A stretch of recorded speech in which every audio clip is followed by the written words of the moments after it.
اما یبلغن عندک الکبر احدہما او کلاہما، اللہ تعالیٰ فرما رہے ہیں دیکھ اے میرے بندے، تیرے ماں باپ میں سے دونوں یا کوئی ایک ضعیفی کی عمر کو پہنچ جائے، وَإِمَّا يَبْلُغَنَّ عِنْدَكَ الْكِبَرُ أَحَدُهُمَا أَوْ كِلَاهُمَا، دونوں یا دونوں میں سے کوئی ایک تیرے سامنے ضعیفی کی عمر کو پہنچ جائے، فَلَا تَقُلْ لَهُمَا اُف، تو ان دونوں میں سے کسی کو بھی اف نہ کہہ۔ اف ایک اصطلاح ہے ہمارے پاس، کہتے ہیں نا اف تک نہیں بولے، مطلب کیا ہے؟ ذرا سی بھی ناراضگی کا اظہار نہیں کرے، مطلب یہ نہیں ہے کہ ماں باپ کو لفظ اف نہ کہے، مطلب یہ ہے کہ ذرا سی بھی ناراضگی کا اظہار نہ کرے۔ فلا تقل لهما اف ولا تنہرهما، ان کو مت جھڑکو، یعنی ان دونوں میں کسی کو بھی مت جھڑکو۔ ضعیفی کے ساتھ اس کا ذکر کیوں فرمائے؟ عموماً ہوتا یہ ہے کہ جب کوئی شخص ضعیف ہو جاتا ہے یا کوئی خاتون ضعیف ہو جاتی ہے تو ذرا حواس اس کے باختہ ہو جاتا ہے، اور ضعیفی کی وجہ سے ایسی حرکتیں انسان سے سرزد ہوتی ہیں جو ناپسندیدہ ہوتی ہیں۔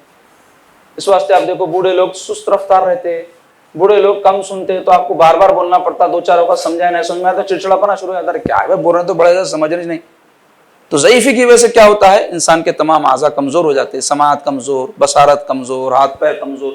تو چلو دنیا والے تو کسی غیر کے ساتھ ایسا کر رہے ہیں کہ اس کی ضعیفی میں اس کے ساتھ بدسلوکی، بات سمجھ میں آ سکتی ہے کہ بھائی تعلق قلبی نہیں ہے، رشتہ داری نہیں ہے، کچھ بھی نہیں ہے، لیکن جنہوں نے تم کو پیدا کیا، جنہوں نے تم کو پال پوس کے بڑا کیا، جوان ہو گئے، ہٹے کٹے ہو گئے، قوت والے ہو گئے، تو اب اپنی قوت آنے پر تم ان کو بھول گئے جن کی وجہ سے تم یہاں تک پہنچے۔ تو کتنے کمزور ہو، کتنے گھٹیا ہو کہ تمہارے سب سے بڑے محسن تمہارے ماں باپ، اللہ تبارک و تعالیٰ تمہارا خالق ہے، لیکن دنیا میں تمہارے پرورش پانے کا ذریعہ، تمہارے دنیا میں آنے کا ذریعہ کون ہے؟ ماں باپ۔ حقیقی خالق تو مالک تو اللہ ہے تمہارا، لیکن سبب کون بنے؟ ماں باپ۔ اس لیے ان کی اتنی عظمت ہے، اور جو اپنے ماں باپ کا نہیں ہو سکا، یقین جانو وہ کسی کا نہیں ہو سکتا۔ جو ایسے رشتے کو، جو اس کو اتنا قربت کا تعلق رکھتے ہیں، ان کے احسانات کا اس میں احساس پیدا نہ ہوا تو پھر کسی اور کا احساس کیا کرے گا؟